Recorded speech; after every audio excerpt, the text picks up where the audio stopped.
Olá, caros amigos e seguidores, sejam muitíssimo bem-vindos a mais uma edição do Bastonário Automóvel.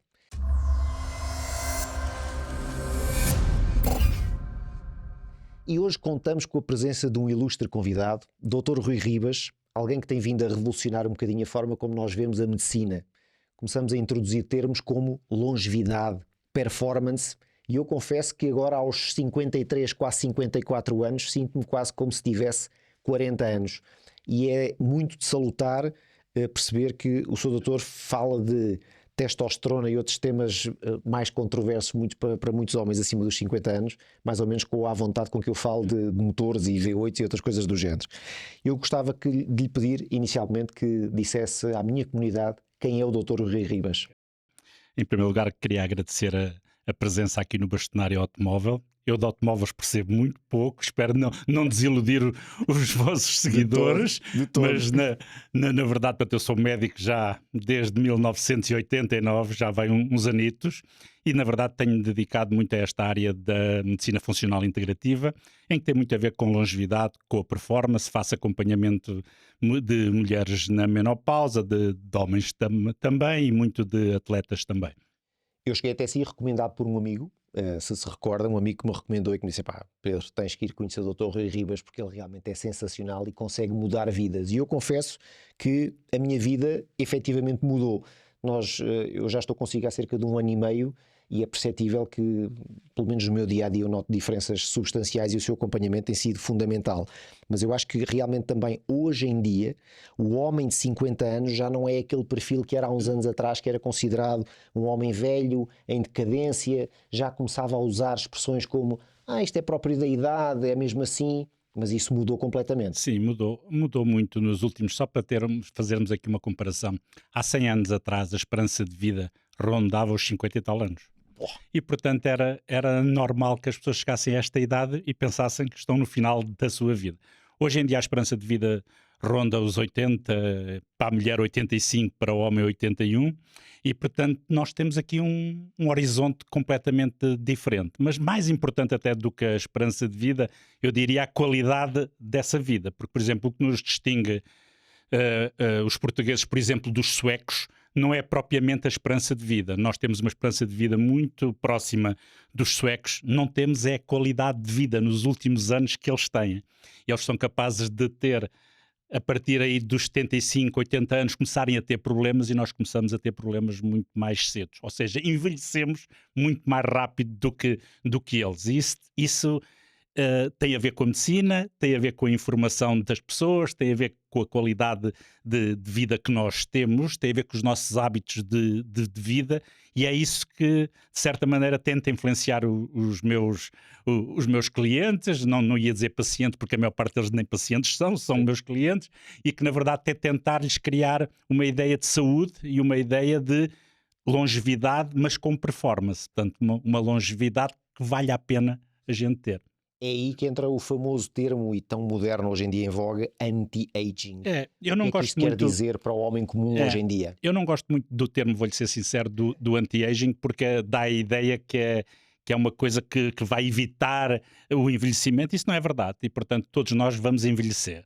Mas o que temos que tentar é envelhecer, como eu lhe disse, com qualidade de vida. Eu prefiro o termo de longevidade, performance, do que propriamente a questão do anti-aging. Mas está muito na moda este anti-envelhecimento e, na verdade, portanto, há muita gente que procura e que pratica. Há até, por exemplo, nos Estados Unidos há uma especialidade, que é a medicina do anti-envelhecimento. É uma especialidade que não há cá em Portugal ainda, mas, na verdade, é muito importante nós sabermos e aconselhar as pessoas o que é que podem fazer para ter uma vida com mais qualidade. Então, isto, na sua perspectiva, não é só uma questão de viver mais anos, é sobretudo viver com mais qualidade. E isto são duas coisas que conseguem, de forma de vida, andar de mãos dadas, no fundo, sim, não é? Sim. Para mim, só faz sentido ter mais longevidade com qualidade de vida. Porque, na verdade, longevidade sem qualidade de vida é um martírio. Eu, por exemplo, para mim não quereria isso. Portanto, porque na verdade só faz sentido se nós pudermos gozar mais anos de vida. Mas é com qualidade, poder fazer uma vida normal e não estarmos agarrados a uma cadeira de rodas, a uma cama, a um local, como hoje em dia a gente vê muita gente que chega aos 70 anos e que a sua qualidade de vida é péssima. Com grandes limitações. E muitas dessas pessoas, eu vejo que, ou tenho essa percepção de que essas pessoas têm essas limitações hoje com 70 anos porque aos 40 e aos 50 não cuidaram o suficiente. Esse é o grande ensinamento, é o que tentamos, é que as pessoas querem aos 70 anos fazer o que deviam ter feito durante 30 ou 40 anos atrás. Ou seja, para ganhar essa qualidade de vida, nós temos que começar muito mais cedo. Começa-se na juventude. Eu vejo, por exemplo, para lhe dar um exemplo, eu vejo muitas mulheres de 40 e tal anos, que é aquela faixa etária de mulheres que me aparece por causa da menopausa, para fazer o tratamento de reposição hormonal, e muitas delas têm um déficit muscular brutal. Portanto, são mulheres que já nunca na vida fizeram muito pouca atividade física e que, portanto, têm uma massa muscular baixíssima. E isso é um entrave brutal para uma longevidade saudável. Só que a partir dos 50 anos não é fácil ganhar massa muscular. É muito mais fácil ganhá-los aos 15, aos 20 anos, aos 25 do que ganhar aos 50. E, portanto, todo esse déficit que elas trazem dão o dobro, o triplo do trabalho para depois conseguirem recuperar alguma dessa massa muscular. Não é impossível, mas custa muito mais. Eu por mim falo, porque eu acho que realmente eu noto que nós chegamos aos 40 anos de idade, ou pelo menos eu toda a minha vida fiz muito desporto, mas claramente aquilo que eu notei a partir dos 40 anos de idade é a capacidade de recuperação, que se torna muito mais difícil. Com 30, 35 anos eu treinava 3, 4, 5 vezes por semana, sem qualquer espécie de problema ou cansaço, e depois dos 40 essa curva entra num enorme declínio. Esse é um bom ponto, Pedro, porque esse é um dos grandes erros que a maior parte dos grandes adeptos do desporto fazem. Nós temos dois tipos de clientes completamente diferentes. Temos aqueles que adoram o desporto e que, portanto, para eles não é sacrifício nenhum se lhes disser que todos os dias têm que fazer uma atividade física. Certo. E depois temos os outros, que são os que gostam de sofá, que dizer-lhes que têm que treinar 2 ou 3 vezes por semana é a mesma coisa que estar a dizer que os têm que matar. E, portanto, tudo isso são dois tipos completamente diferentes e temos problemas completamente diferentes. E os problemas de quem gosta muito de desporto é que quer às vezes chegar aos 50 anos ou aos 55 e fazer a mesma atividade física que fazia aos 25. Sim. Quer treinar da mesma maneira que treinava aos 25, com as séries que fazia aos 25, com o peso que fazia aos 25, e isso é que não se pode fazer exatamente por aquilo que o Pedro estava a dizer, que é a recuperação. Enquanto nós aos 20 anos, se formos para uma discoteca durante um dia, no dia seguinte vamos treinar e nada se passa.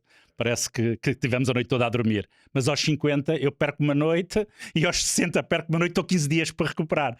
E, portanto, a recuperação é tão importante como o treino. E, portanto, temos que ter a noção de que precisamos de recuperar. E mais vale fazer 3, 4 treinos bem feitos do que treinar 7 vezes por semana cansado.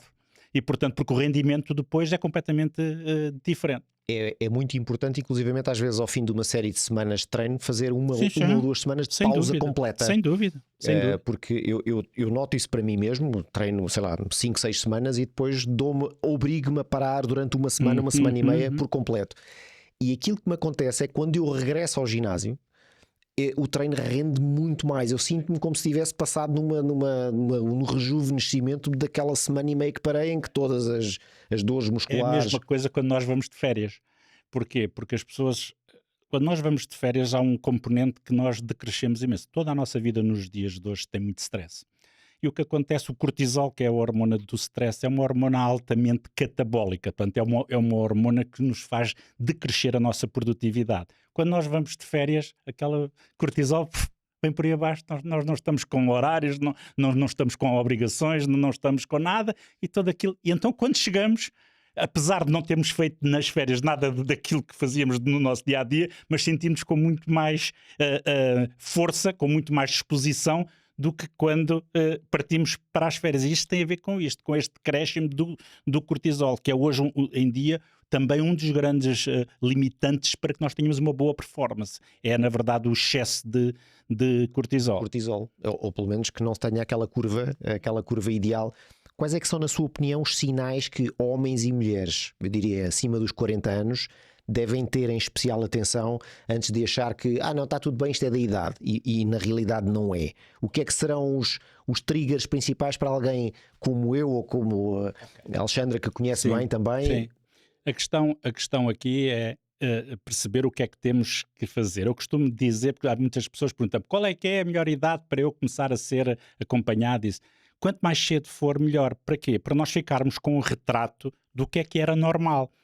Porque é assim, por exemplo, valores hormonais. Os valores hormonais variam muito de pessoa para pessoa.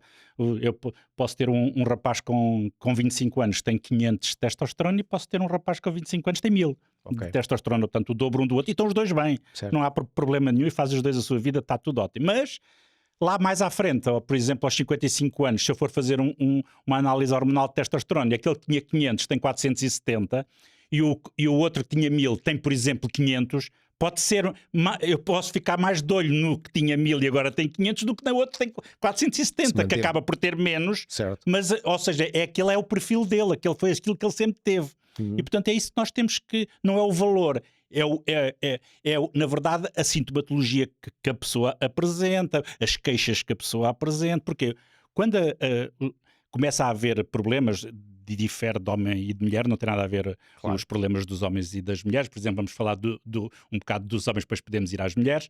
A questão dos homens, o que é que o homem geralmente se queixa? Começa a sentir uma baixa da performance. Certo. Pode começar a ter alguma quebra das ereções matinais, que é uma coisa que tem muito a ver com a testosterona. Pode começar a ter um decréscimo da performance física e mental, inclusive, portanto, notar, mesmo em termos da cognição, que a coisa já não está a ir da mesma maneira que vá, o cansaço. Portanto, tudo, ou seja, não são fatores, não são sintomas que sejam muito específicos. Tem que ser alguém que esteja treinado e que esteja, atento, na verdade, habituado a lidar com isto, porque senão o mais normal é da idade, é de não dormir bem, é do stress, é de mil e umas coisas. A comida, o jantar não me caiu bem ontem. Pronto, tanto as pessoas começam a arranjar desculpas para isso. Geralmente as mulheres costumam dizer que os homens começam a ficar muito resingões, começam a ficar chatos, e portanto isto tem muito a ver com a falta da testosterona. Já a mulher é um caso diferente, porque a mulher tem um marco, que é a menopausa. E, portanto, a menopausa é uma data. A mulher está 12 meses sem menstruar, diz que aquela data em que ela foi a última menstruação é a menopausa. Portanto, menopausa é uma data. E isso varia muito de mulher para mulher. Nós temos mulheres que fazem menopausa aos 48 anos, temos mulheres que fazem aos 50, temos mulheres hoje em dia que fazem aos 40, 36. Então, existe também, e cada vez a menopausa está a acontecer mais cedo também. Isso tem a ver com o ambiente em que nós estamos envolvidos, tem a ver com os disruptores endócrinos que existem hoje em dia no nosso ambiente, com aquilo que nós comemos, com muitas coisas que nos levam a que isso aconteça mais cedo. Mas o declínio hormonal da mulher é uma coisa mais fácil para a mulher, porque a mulher começa a ter irregularidades do ciclo e vê que as coisas já não estavam como... Começa o seu ciclo menstrual durante um mês a ter dois períodos, ou estar 2-3 meses sem ter, ou seja, começa a haver uma irregularidade e ela vê que alguma coisa já não está igual, então há uma procura do médico para essa situação. Só que, na verdade, a mulher tem sido umas desgraçadas dos últimos 20 anos, porque se colocou aqui na reposição hormonal um karma na reposição hormonal. Tabu, não é? Foi uma coisa horrível, por causa de um famigerado estudo, que chama-se WHI, em que, na verdade, foi feito, portanto, com hormonas, não sem hormonas que a gente utiliza nos dias de hoje, que era com hormonas na altura de égua, e o que acontece é que, na verdade, o ramo das mulheres que faziam hormonas aumentou o cancro da mama, e pronto, ficou essa marca que as hormonas poderiam dar cancro da mama, e os médicos começaram a ter medo de dar as hormonas, as mulheres com medo de tomar, e foi um karma que durou até ainda hoje há muita gente ainda a pensar isto, não é uma coisa que seja, já foi 2000, mas na verdade ainda nos dias de hoje isto acontece, muita gente com medo, agora cada vez menos, porque hoje em dia já há muitos estudos a provar que isso não é uma realidade, e portanto já aqueles médicos que estejam mais atualizados e que na verdade estejam mais dentro destas temáticas sabem que isso não é verdade. Eu, por exemplo, tenho centenas de mulheres a fazer reposição hormonal, mas e as pessoas que vão à minha clínica já sabem, vão lá para isso, porque já sabem que eu faço. E portanto o que acontece é, não há nada mais importante para a mulher do que fazer reposição hormonal, porque as vantagens de fazer reposição hormonal são imensas. A mulher tem menos osteoporose, a mulher tem menos problemas cardiovasculares, a mulher tem menos doenças de demência, de Alzheimer, etc. E reduzem cerca de 30% a 40% a mortalidade por todas as causas. Isso é brutal. E portanto isto não há nada tão bom para a mulher, Claro, do como fazer reposição hormonal. E na verdade é assim, de cada 100 mulheres, aí 5 fazem reposição hormonal. Devia ser o contrário. Devia ser 95 a fazer, e as 5 que tinham contraindicações ou que não podiam fazer por algum motivo é que não faziam.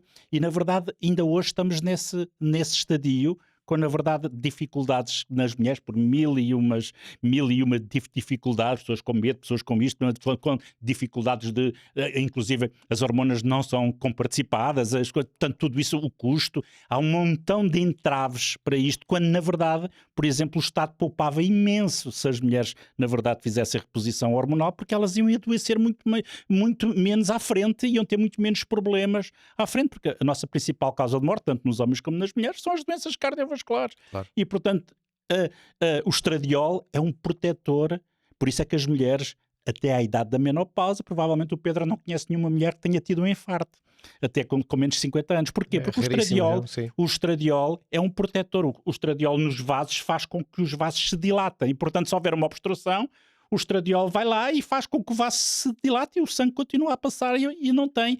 Portanto, sim, que há uma incidência muito menor nas mulheres do que nos homens. Aos 50 anos, os homens, os infartos 100% são dos homens, mas aos 60, isto já não é verdade, já são 60%, 40%, e aos 65 já há mais mulheres que homens. E, portanto, a mulher perdeu essa vantagem que tinha do tal estradiol. Essa questão hormonal, claro, essa questão hormonal. E, portanto, o repor na mulher seria uma vantagem acrescida. E cada vez mais nós temos que passar esta mensagem às pessoas. As pessoas não têm que ter medo da reposição hormonal, têm que fazer, todas aquelas que têm possibilidades para o fazer devem-no fazer, mas é uma reposição hormonal bem feita, uma reposição hormonal como deve ser, uma reposição hormonal com todos os exames que é necessário fazer, com toda a segurança que é necessário fazer, com tudo como deve ser. Eu costumo dizer isso muitas das vezes. Reposição hormonal é uma maravilha para as mulheres, bem feita. Mal feita, mais vale não fazer nada e deixarem-se estar sossegadinhas. Eu desde já vos apelo, sigam o Dr. Rui Ribas no Instagram, é dr.rui.ribas no Instagram. Vocês, homens, digam às vossas queridas para seguir, porque os temas que o Dr. Rui Ribas coloca de uma forma muito regular no Instagram são por demais valiosos e são muito, muito interessantes. E um deles em que eu reparei o outro dia, e que era aqui um tópico que eu acho que é muito importante nestes temas, é a suplementação. E eu hoje vejo, e sobretudo nas camadas mais jovens, eu tenho jovens em casa, que tomam porque ouviram dizer que é bom. E eu vou muito numa de calma. Isso não é assim, eu vou tomar creatina, vou tomar proteína, vou fazer aminoácidos, querem fazer tudo. E às vezes não precisam de fazer nem um terço, ou então estão a fazer coisas que não lhes acontecem, não lhes trazem valia nenhuma, e depois vem o amigo que é do tamanho de um armário no ginásio e pergunta o que é que ele anda a tomar, e normalmente anda a tomar as coisas erradas. Muito erradas. Eu ainda outro dia vi um post seu muito importante sobre a toma de anabolizantes em camadas mais jovens, de uma forma completamente descontrolada. Sim. Aqui temos duas coisas completamente diferentes. Uma coisa é os anabolizantes, outra coisa são os suplementos. Eu sou um grande adepto da suplementação, mas sou adepto da suplementação controlada e guiada. Ou seja, não é as pessoas... Para o Pedro pode-lhe fazer muita falta, vou dar aqui um exemplo, o selénio, mas para a sua mulher pode não fazer falta nenhuma o selénio, porque ela não come exatamente o mesmo que você, não tem a mesma absorção que você, portanto você pode-lhe faltar na verdade o selénio e precisa de fazer selénio, e a sua mulher não precisa. Ou seja, nós temos que checar, temos que fazer análises, temos que ver o que é que as pessoas precisam. Precisam de selénio, precisam de zinco, precisam de ferro, precisam de vitamina D, precisam de complexo B, precisam de magnésio, ok? Nós vamos dar às pessoas o que elas precisam. Não precisam de nada. É por sinal que a sua alimentação é correta. Claro que hoje em dia é muito difícil alguém não precisar de nada. E é muito difícil porquê? Primeiro porque os alimentos não têm a qualidade que tinham há 20 anos Sim, não atrás. eram tão puros, Segundo, como o se diz. tipo de alimentação que nós fazemos não tem nada a ver também com o que era há uns anos atrás, a correria com que é a nossa vida do dia a dia. Mas o verdadeiro motivo é a qualidade dos alimentos. Porque os solos estão esgotados. De antes, há 30, 40 anos atrás, havia uma rotação dos solos. E, portanto, o solo, uma vez iam lá e semeavam batatas, passado 2 anos semeavam tomates, passado 2 anos semeavam não sei o quê, e o solo ia renovando as características. Hoje em dia não, então está a semear batatas e está há 20 anos a dar batatas. Claro, só dá batata. Claro que o solo vai perdendo aquilo que a batata mais consome, Sim. como é óbvio. E, portanto, a qualidade da batata ao fim de 20 anos não é igual à batata que foi semeada do primeiro ano. E a qualidade do solo não sendo boa, a batata também já não pode ter essa mesma qualidade. E tudo isto depois passa para nós. E os animais a mesma coisa, porque depois acabamos por comer os animais que também comeram, portanto, os alimentos que também já não têm a mesma qualidade. Isto é uma bolinha de neve. E depois as comidas ultraprocessadas. Exatamente. E, portanto, toda esta qualidade de hoje em dia faz com que nós, na verdade, tenhamos muita falta de muitos nutrientes, micronutrientes e macronutrientes. O que é que acontece? Eu costumo dizer que nós nunca tivemos uma população tão gorda, mas tão desnutrida. Portanto, porque, na verdade, tem muita falta de nutrientes, mas estão gordos porque comem coisas que não deviam. E então o que é que acontece? Temos essa população muito desnutrida e nós, quando vamos fazer análise, vemos... Hoje em dia, ninguém pode ter... Vamos dar um exemplo. Vitamina D. Vitamina D, todos nós que estamos aqui precisamos tomar vitamina D. Com este tempo, quem é que vai fazer vitamina D? Com que sol é que vai fazer a vitamina D? Os alimentos não têm praticamente vitamina D. Só o que há do sol. Nós, hoje em dia, nenhum de nós vai para a praia apanhar sol, penso eu. Portanto, de onde é que pode vir vitamina D? De lado nenhum. E, portanto, as pessoas têm que suplementar. Agora, a quantidade que tem de suplementar é que varia de pessoa para pessoa. Varia com a pele, varia se é muito obeso ou não, a cor da pele, varia com o sítio onde a pessoa está, com a latitude que está, varia com muitas coisas e, portanto, tem que se ir controlando. Para uns 5 mil unidades é muito, para outros é pouco e temos que ir doseando. Se tiverem Helsinki que só vêem sol 6 e 6 meses. Procurarem, na verdade, o que é que precisa para aquela pessoa, mas tem que ser controlado. Este é que é o grande problema da suplementação. As pessoas vão dizer assim, olha, acontece-me 2 tipos de pessoas completamente isto hoje em dia, e são os 2 errados, que é pessoas que chegam e dizem, doutor, eu medicamentos não quero fazer. Isto é um grande erro. Porquê? Porque há medicamentos que são precisos. Ok? Não. E a gente precisa de saber utilizar os medicamentos como deve ser, e há medicamentos que foi um avanço brutal para a nossa saúde. E há pessoas que pensam que tudo o que é químico é mau. Está mal. E depois tem o reverso da medalha. Pessoas que me chegam com 2 páginas de suplementos que estão a fazer. E quando eu lhes pergunto, mas você está a fazer isso tudo porquê? Olha, este aqui é coenzima Q10 porque um amigo meu disse-me que isto era muito bom para a energia.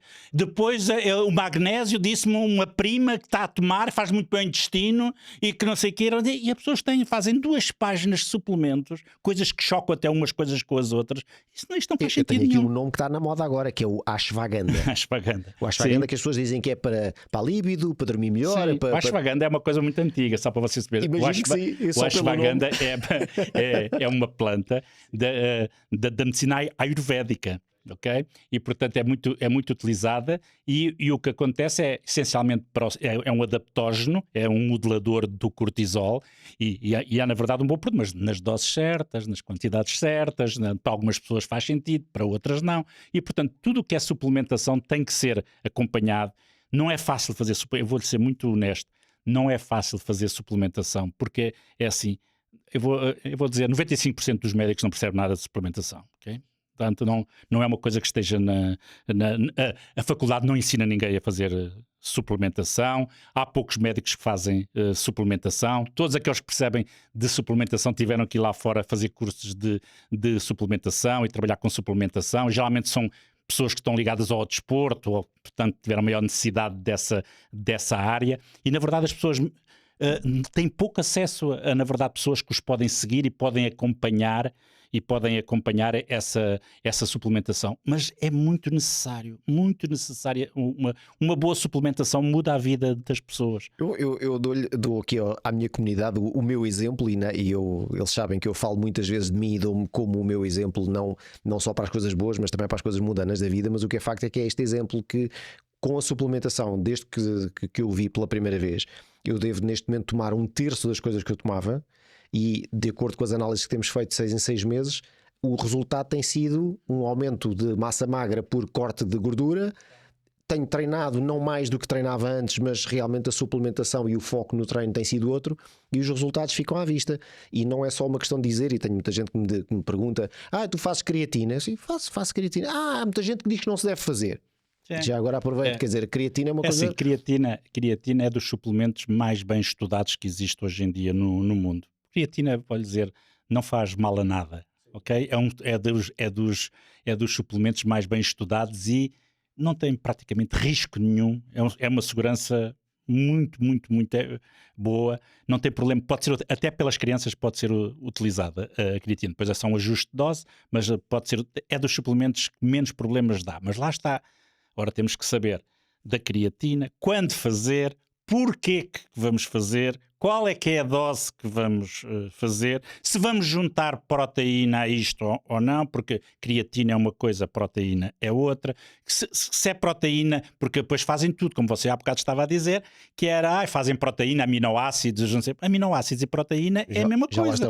Portanto, nós temos que saber o que é que a pessoa precisa de fazer, e depois é o acompanhamento, aquilo que estávamos a falar, como você sabe, na minha consulta ninguém entra para falar comigo sem fazer uma bioimpedância. Uma coisa é a gente, eu acho que estou mais forte, não acho nada. Não acho nada. Estamos fartos de achismos. Eu detesto o acho, eu não acho nada. Nós temos que ter números. Evidências. Tudo o que faço na medicina quero fazer, mas medido. Não quero nada que eu acho, ou que o paciente acha, ou que isto. Não. Nós temos que medir. Se não conseguimos medir, não vamos saber o resultado. Porque depois fica no subjetivo. Eu penso que estou melhor, eu penso que já melhor. Outra coisa é a gente olhar ali para as tabelazinhas e dizer, não, você tinha 35% de gordura corporal, hoje tem 30%, está muito melhor. E olha que há 6 meses tinha 32%, agora tem 30%, melhorou. Assim, achei que é pouco, pareceu um pouco, mas está aqui, olha, aqui. Ou ao contrário, não, desculpe, você engordou, você tinha 30% de gordura corporal e agora tem 35%. Agora nos últimos tempos engordou, basta, são números. Não dá para a gente discutir, eu achar, eu isto, eu aquilo. E é muito importante saber, não é o peso. Muitas mulheres chegam aos 45 anos e dizem, doutor, eu estou igual a quando eu casei. Estou igual. Onde é que eu já ouvi esta frase? Peso mesmo de quando eu casei. Aqui eu digo, olha, acredito. Mas duvido é que esteja na mesma de quando casou. Porque ela pode ter perdido 5 quilos de músculo e ganhe 5 quilos de gordura. E na verdade está com o mesmo peso. Mas na verdade é uma coisa completamente diferente. Claro. E portanto a sua percentagem de gordura corporal é muito superior. E portanto o que nós temos, lá está, fazer a educação das pessoas. Eu sei assim, os meus pacientes eu já não preciso de coisas, que eles já todos sabem isso. Já sabem que eu vou ver a massa muscular, que eu vou ver a percentagem de gordura, que vamos ter objetivos para chegar ao seu peso ideal. Claro que nem todos conseguem chegar ao peso ideal, isso é óbvio, mas pelo menos temos um objetivo para lá chegar, e o que é que temos que fazer para chegar a esse objetivo. E porquê é que isto é importante? Porque as pessoas pensam que ter o colesterol baixo, não ser hipertenso e outras baboseiras que estão fartas de ouvir na televisão é que é importante para não ter saúde. E na verdade não é.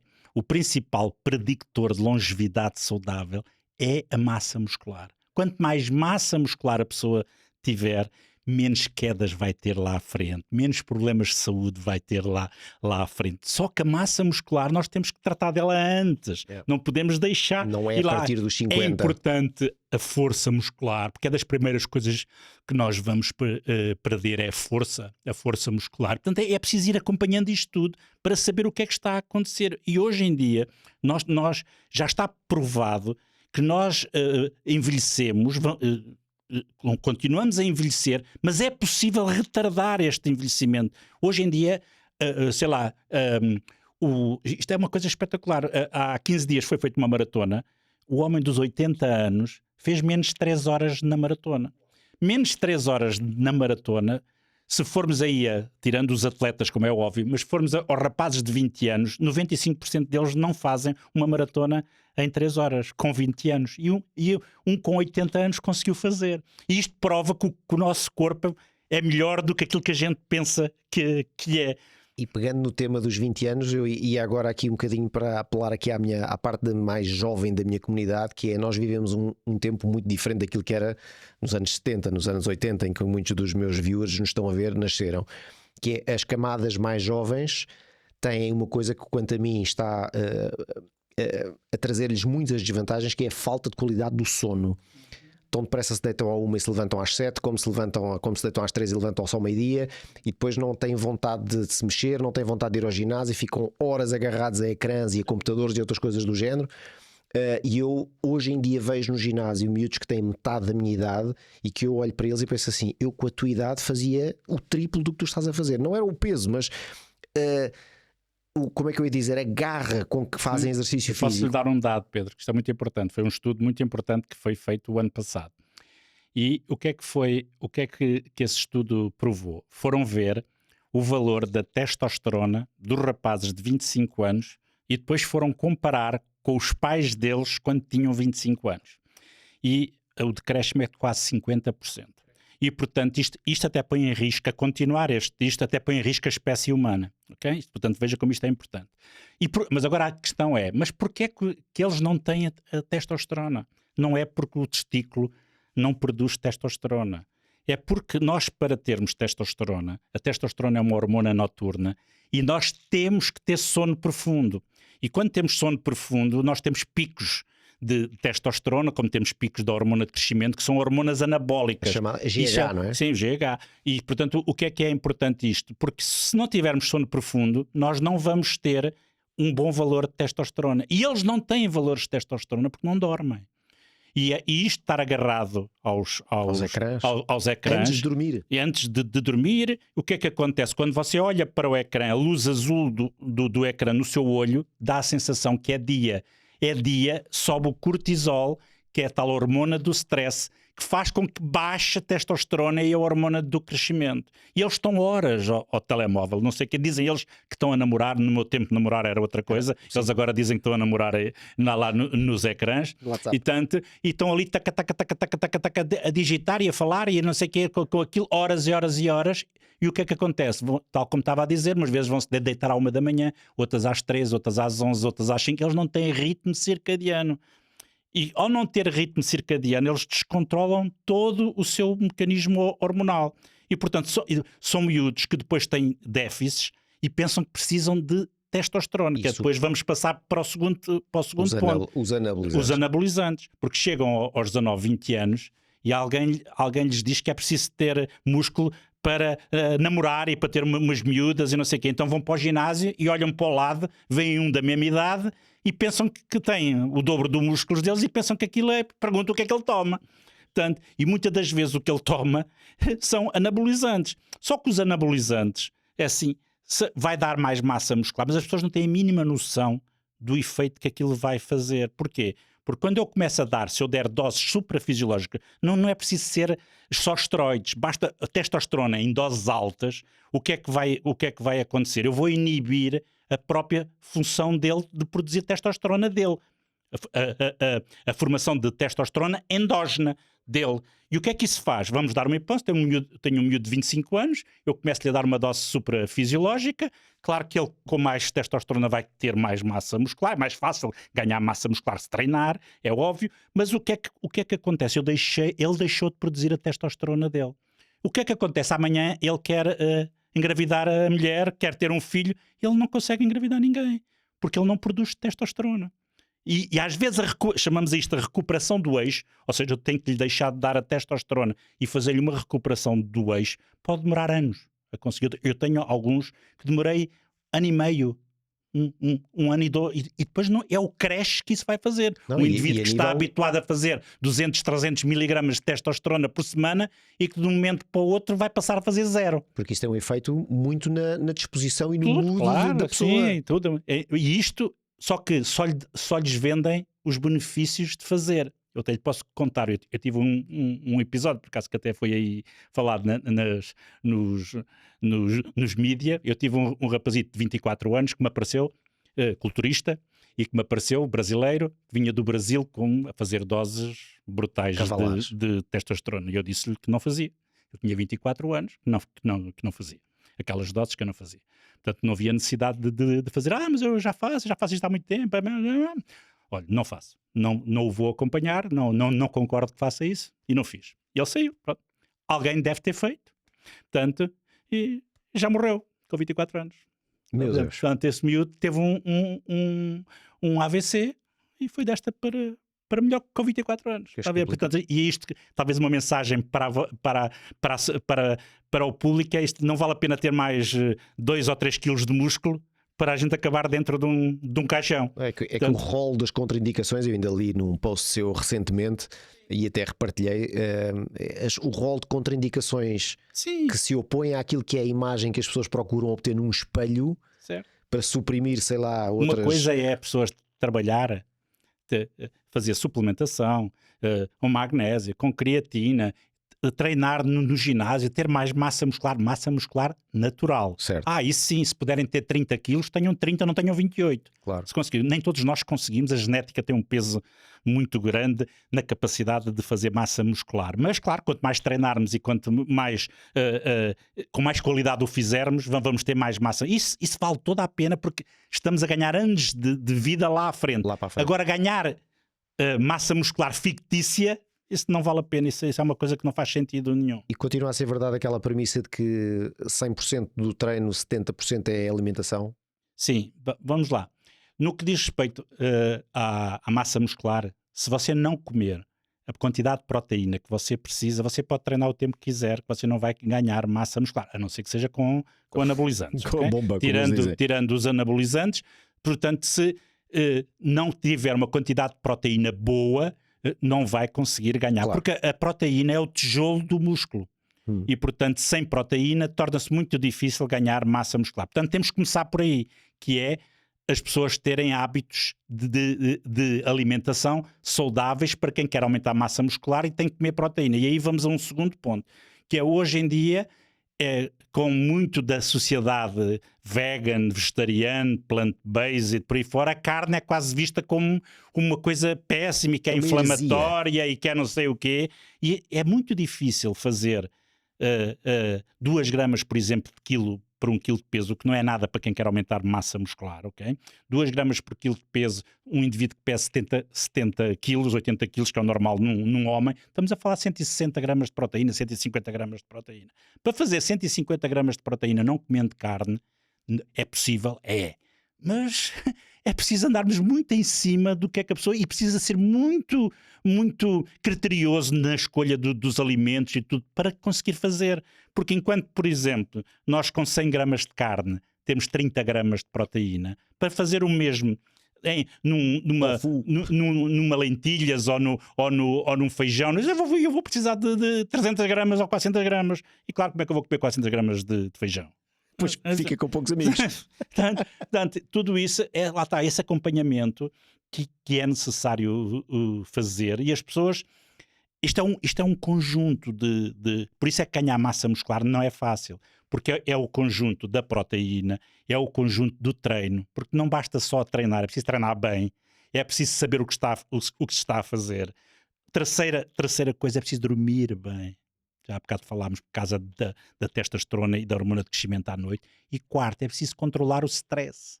Porque se a gente tem muito stress, por muito que treine, é muito difícil ganhar massa muscular, porque ele é catabólico. O treino também ajuda a baixar os níveis de stress. Exato, é o principal. É a sensação, e a altura do treino. Fala-se muito nas hormonas do bem-estar, não é? Sim. Eu diria que se calhar a melhor altura para treinar todos os dias será de manhã, quando temos os níveis de cortisol mais elevados, não é?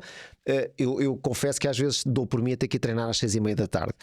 E eu noto uma quebra gigante em termos de rendimento se for treinar de manhã ou até à hora do almoço. Porque, repara, da hora do almoço para a noite a diferença é Quanto mais gigante. cedo você conseguir treinar, que seja um treino intenso, quanto mais cedo o fizer, melhor. Porque se o fizer à noite, vai subir o tal cortisol, vai descer a melatonina, que é uma hormona muito Depois importante, dormir, não está só para quieto. dormir, mas também como um antioxidante, e tudo vai dificultar o sono. E, portanto, o mesmo treino que eu faço às 7 da manhã ou às 10 da noite não tem nada a ver o mesmo treino.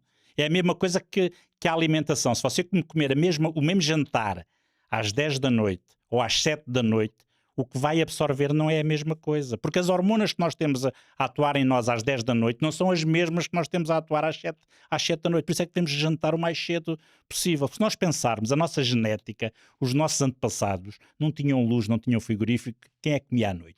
Pois, Ninguém comia à noite, não é? todos nós Dormíamos. comíamos de dia, só durante o dia. E portanto o que acontece é que nós agora estamos vindo a mudar com a luz, com os Netflix, com os telemóveis, com não sei o quê, e o que acontece cada vez as pessoas vão comendo mais tarde. Só que quando vão comer mais tarde, uma coisa é você fazer a digestão de pé, outra coisa é você fazer a digestão deitado. São coisas completamente diferentes. E portanto tudo isso vai afetar depois o dia seguinte. Porque não é só nós os portugueses somos os campeões a tomar as benzodiazepinas, os medicamentos para dormir. Somos os campeões do mundo A sério, tomar não isso. fazia ideia. Sim. Mas é assim, porque é este conceito que é, bem, não consigo dormir, tomo e vou dormir. E não se percebe porque é que não consiga dormir. Pronto, e então em vez de tratarmos a causa, nós andamos a tratar as consequências. Por exemplo, e é essa quando as pessoas me perguntam, dizer assim, olha, mas o que é isso da medicina funcional integrativa? Isso tem alguma coisa? Eu costumo dizer medicina só há uma. Mas a verdade é esta, é estarmos mais preocupados com as causas do que com as consequências. É andar na causa. Porque se andarmos na consequência, é a mesma coisa, isto acontece-me todos os dias, que é pessoas que me chegam com 40, 50 quilos a mais. E depois quando começa a fazer a história deles, claro, é normal, têm colesterol alto e estão a tomar 2 ou 3 medicamentos. Têm a tensão arterial alta, estão a tomar 2 ou 3 medicamentos. E depois têm os joelhos porque lhes dói os joelhos e tal, e tomam 2 coisas para as articulações. E assim sucessivamente, um pouco para o ácido úrico, para o não sei o quê, para aí, e resultado tomam 10, 15 medicamentos. E o que é que as pessoas lhe acabam por falar? Das consequências, tratar consequências. Mas ninguém lhes disse assim, você tem 40 quilos a mais, temos que ir perder esses 40 Primeiro quilos. perder o peso. Porque quando ele perder o peso, ele vai-lhe diminuir o ácido úrico, vai-lhe diminuir o colesterol, vai-lhe diminuir a tensão arterial, vai resolver isso tudo. E não de é vez. tirar peso à conta das canetas dos diabetes, não é? Claro, Porque isso então isso é outro problema. Tema, É outro problema. gravíssimo. Há bocadinho falava de menopausa e também nos homens fala-se da andropausa. O doutor recebe muitos clientes, muitos casais no seu consultório. Sim, recebo. É assim, cada vez mais, posso lhe dizer que isso mudou muito, foi uma coisa que mudou muito. Há, sei lá, 10 anos atrás, 80% eram mulheres que eu tinha, 80%. E os 20% que tinha eram as mulheres que agarravam neles e os levavam. Okay? Arrastavam-nos para lá. Hoje em dia, continuam a ser as mulheres a levá-los para lá, mas já vão muito mais homens. Ou seja, o homem já está muito mais preocupado também com a longevidade. E por outro lado é assim, começo a ter também homens sozinhos, que era uma coisa que praticamente não existia. Começam a aparecer eles próprios também já a querer resolver, a querer acompanhar, a querer melhorar. Isso é um grande avanço, porque o homem geralmente só aparecia quando tinha problemas. Certo? Enquanto a mulher não. A mulher é muito, na área da saúde, a mulher é muito mais certinha do que o homem. A mulher é mais preventiva, tem mais preocupações de saúde, tem preocupações de saúde para ela e para os filhos e para o marido, e para os homens só quando alguma coisa lhes bate à porta é que eles geralmente... dói-me aqui. Só aí é que é mais. E pela sua experiência também, eu acredito que se calhar um casal que seja acompanhado juntos... Os resultados são muito melhores. Não é? São muito melhores. São melhores em tudo. São melhores na alimentação, porque depois acabam por comer os dois o mesmo. São melhores no exercício físico, porque treinam os dois. São melhores no acompanhamento que eles têm nutricional, porque começam a perceber hormonalmente também os problemas que cada um vai tendo. E é muito interessante que eu faço muitas consultas aos dois ao mesmo tempo, em que, portanto, começo com um, ou com a mulher ou com o homem, e falamos, e eles percebem que, não sendo a mesma coisa, há coisas que podem os dois ir fazendo. Não quer dizer que o treino seja igual, mas podem ir os dois treinar juntos. Um faz uma coisa e outros faz outras. E a alimentação a vantagem de fazer uma alimentação que seja boa para os dois, ou que possam fazer um jejum intermitente os dois, ou uma situação. E isso dentro do casal funciona muito, muito melhor, porque depois a grande vantagem, isso para os homens é uma grande vantagem, porque como as mulheres são muito mais certinhas, elas gravam aquilo tudo. Tudo o que é para fazer, o que é. O homem não. O homem, passado meia hora, já foi, já desapareceu, ele gravou aquilo que para ele era importante, o resto. É o blá blá blá, uísque as chaquetas, blá blá blá, uísque as chaquetas. Agora as mulheres não, elas são mais certinhas, elas vêm, o doutor disse para fazer disso, sim senhora, que ele estava. Eu lembro muito bem que ele disse, sim senhora. Era 3 ovos, não era 2,5. Então, É engraçado porque por causa dos ovos, eu desde que fui ter consigo pela primeira vez, a primeira coisa que o Dr. Rui Ribas me disse na altura foi: não sei o que, proteína, você está a comer pouca proteína, portanto vai começar a ter que comer 3 ovos de manhã. E eu assim, 3 ovos, isso faz-me arrebentar com o fígado. Lembras-te que eu disse-lhe uma coisa destas? E hoje em dia eu como os 3 ovos de manhã e mais comeria.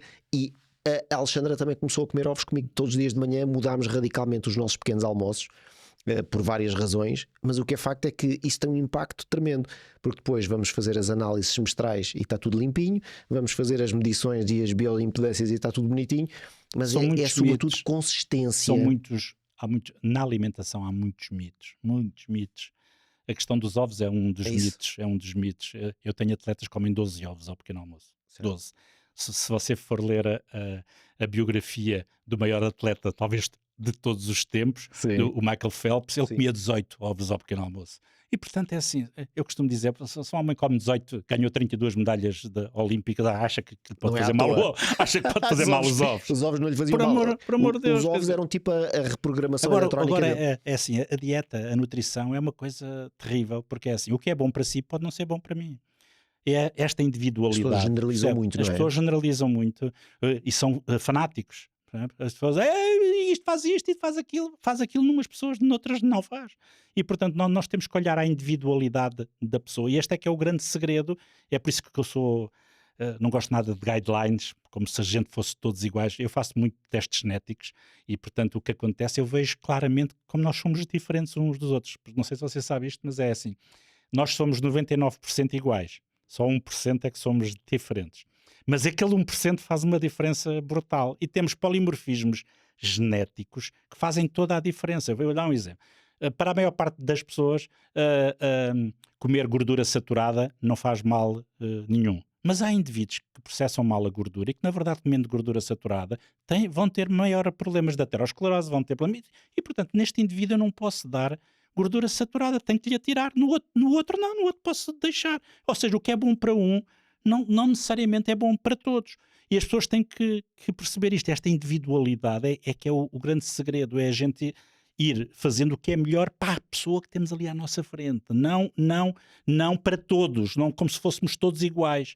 E, tanto, isto não é na alimentação, é na suplementação, é no sono, é no exercício físico. Porque isso acontece muito. O que é que pessoas do exercício acontece muito? Chegam mais dizendo, doutor, o que é que eu vou fazer de exercício físico que é o melhor para mim? E eu vou dizer assim, sei lá, o que é melhor para si? Então olha, você gosta de fazer musculação? Ah, doutor, isso não gosto. Olha, mas olha que musculação é bom para si. Você está-me a perguntar agora, olha que isso é bom. Ah, não gosto. Gosta de fazer bicicleta? Ah, não gosto. Gosta de correr? Não, isso não gosto. Eu gosto de não sei do quê. Isso então, olha, então vamos ter que fazer um exercício de acordo com aquilo que você gosta. E isto é bom para si, mas para mim não é. Portanto, agora temos que tentar agilizar isto, fazer um exercício físico que faça sentido para aquela pessoa. Porquê? Do que é que vale a pena eu ir lhe dizer que o ténis é bom se ele não gosta de jogar ténis? Porque ele não gosta de jogar ténis, o que é que vale a pena? Ele sai da consulta a dizer assim, mandaram-me jogar ténis, mas eu não gosto de jogar. Ele não vai jogar. Agora ele gosta, sei lá, de fazer o quê? Correr. Ok, dizer, olha, correr, você tem 60 e tal anos, não é muito bom correr todos os dias 40 km e coisas, você dá cabo dos joelhos, dá cabo dos pés, vamos ter que fazer aí umas coisas, se calhar em vez de você correr sempre ao mesmo ritmo, vamos só correr 5 km, mas você vai correr um ritmo superior durante 3 minutos, depois faz um ritmo inferior durante 10, vamos fazer assim, ou seja, vamos mudar um bocadinho a maneira, porque ele gosta de correr. E, portanto, nós temos que adaptar isto àquela pessoa que temos ali à frente. Claro que há coisas melhores do que outras. Nós, hoje em dia, se for perguntar como se nós fôssemos todos iguais, nós diria, nada substitui, por exemplo, a musculação. Por causa do efeito que tem na minha massa muscular. Seja na proteção da massa muscular que eu tenho, seja no ganho de nova massa muscular. E, portanto, qualquer desporto fica a perder para a musculação.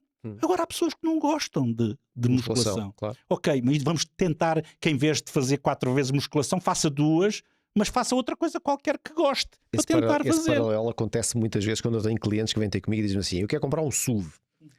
E eu digo, ok, então e que SUVs é que você gosta? Ou eu acho que, de acordo com as características e tipologia que a pessoa me descreveu, que o SUV que eu acho que é o ideal para ele é aquele. Ele diz-me logo, eu não gosto dessa marca. Pronto, ok, não gosto dessa marca. Então e esta? Não, essa também não gosto. Porque eu já tive 2 desses e não gostei. Depois as pessoas estabelecem e fazem aquelas crenças com base nas experiências que tiveram no passado, estabelecem, agarram-se àquelas crenças e muitas vezes não estão abertas a novas oportunidades que até acabariam por ser muito boas para elas. Nós já trocámos medo de conversas sobre automóveis. Sim. E eu já percebi que o Dr. Rui Ribas tem uma curiosidade muito grande com automóveis elétricos, que é uma coisa que há muitos seguidores aqui meus que dizem: o que é elétrico? Isto é carro, isso é um aspirador, isso é um eletrodoméstico. Tararara. Eu vou-lhe dizer, foi uma grande surpresa para mim. Eu tive estas férias na China. Sim. Okay? Estive lá quase 15 dias.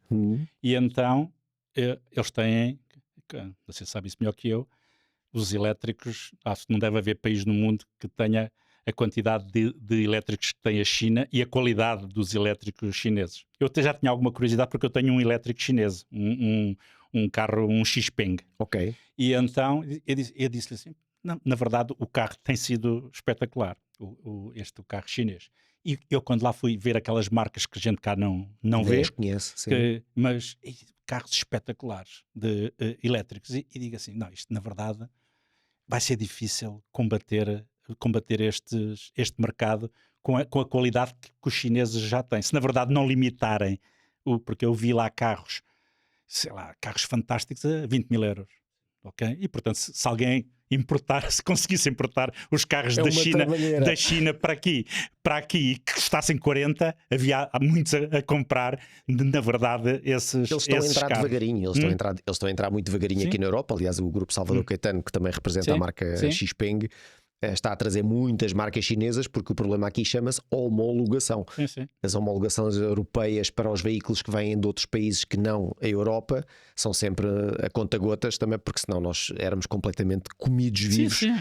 Porque veja bem a política, e viu com certeza os táxis. Sim. Os táxis na China neste momento devem ser 100% elétricos e com o sistema de baterias de troca de cassete. Sim. Eles param num sítio, sai a bateria, entra outra bateria, portanto aqueles carros rodam 24 horas por dia non-stop. Quando nós aqui isso seria completamente incomportável. Já se fala nos carregamentos por indução, enquanto os carros vão andar na autoestrada e carregarem, não precisam de estar parados para estar a carregar, mas isso é tudo um mundo de tecnologia que eu acho que ainda está... Eu acho que tem a ver também com os custos, porque o problema é assim, eu não percebo, eu como lhe disse, eu de carros não percebo nada, mas claro que é fácil perceber que a quantidade de peças que um carro elétrico tem versus um carro um décimo. Logo tem que haver muito menos avarias, quer dizer, isto é uma questão de fiabilidade associada ao funcionamento dos carros elétricos é aquilo que eu acho que tem vingado. As pessoas ainda continuam muito com o estigma agarrados e as baterias um dia.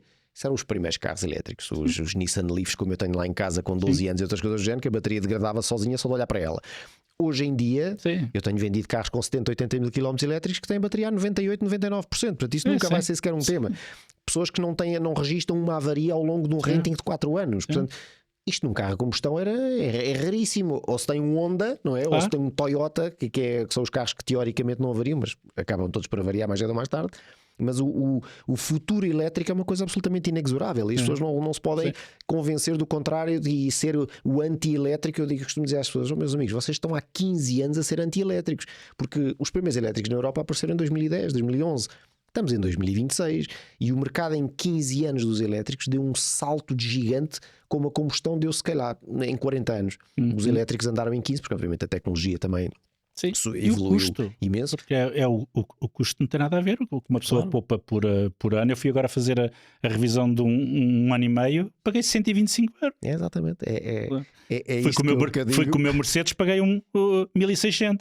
Pois. Com... Porque era um diesel, de certeza absoluta. É um diesel, pô. Lá está. Quando eu digo muitas vezes aos meus seguidores e clientes que se sentam à minha frente e perguntam: eu não sei que carro é que é de comprar, se é gasolina, se é gasóleo, eu pergunto logo quantos quilómetros é que faz por ano. Eu ando pouco. E quando dizem eu ando pouco, eu digo: compra um carro a gasolina. porque só a manutenção já é bastante mais barata do que num carro diesel. E as pessoas ficam sempre naquele do ceticismo. Eu ainda hei de gravar um vídeo aqui que se chama A Crença do Diesel, porque realmente as pessoas muitas vezes compram um carro diesel sem nunca precisarem ter um carro diesel, sem nunca percorrerem quilómetros que justifiquem. Da mesma forma que muitos jovens tomam carradas de suplementos e nem sequer vão ao ginásio ou perdem 6 horas curvados em casa a jogar computador e depois enchem-se de suplementos e dizem: eu nunca mais fico grande. E tu não ficas grande, tu não treinas e tu comes mal, não é? Claro. Isto era uma conversa que dava aqui pano para mangas, nunca mais acabava. Mas, Soutor, eu queria lhe agradecer muito a sua presença aqui no nosso bastonário automóvel.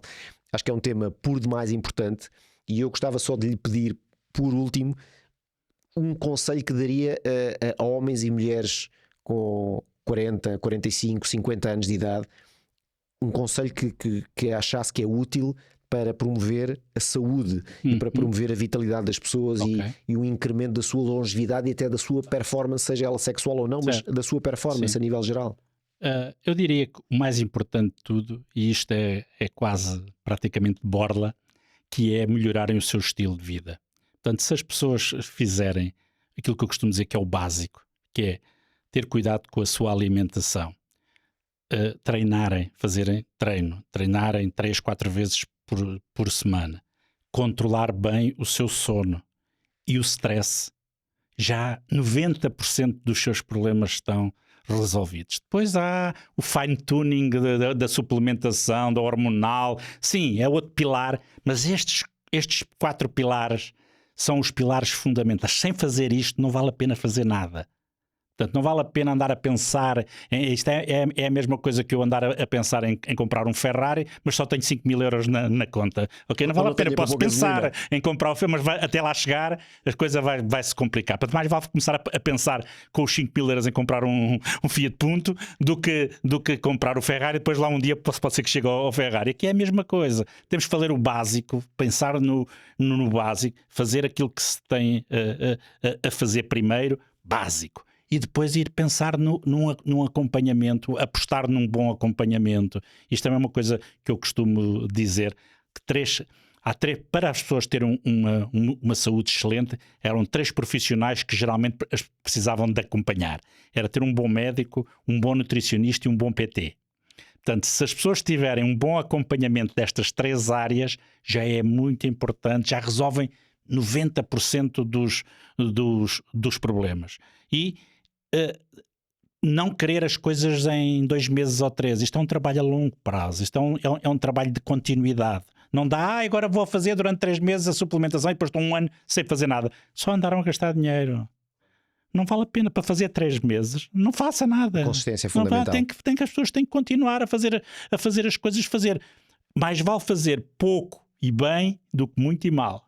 Soutor, tem uma frase que costuma terminar os seus posts no Instagram que eu guardo sempre e que eu deixo aqui à minha comunidade, que é: quem te avisa, teu amigo é. É verdade. Soutor, mais uma vez eu agradeço-lhe imenso a sua disponibilidade. Eu é que agradeço. Caros amigos e seguidores, espero que tenham gostado desta edição do Bastonário Automóvel, que de automóveis teve pouco, mas de um tema não menos importante, que é a nossa saúde. Não se esqueçam de subscrever o canal, ativar as notificações e deixem nos vossos comentários o que é que vocês acharam desta edição do Bastonário. Muito obrigado, até à próxima. Obrigado, Soutor. Muito obrigado. Muito obrigado.